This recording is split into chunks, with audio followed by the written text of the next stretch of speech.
चला आज ना तुमका तिखट आंबट गोड अशी मस्त अशी गाजराची कोशिंबीर करून दाखवते। तर 2 गाजरा घेतले, ती छान किसून घेतले आणि मग आहे ना एका भांड्यात काढून घेतले तो किस। आणि पहिली तर आपण फोडणी करून घेऊची।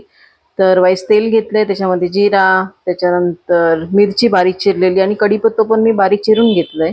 आता ही फोडणी ना चांगली छान झालेली असा, ती मस्त गार करून घेऊची।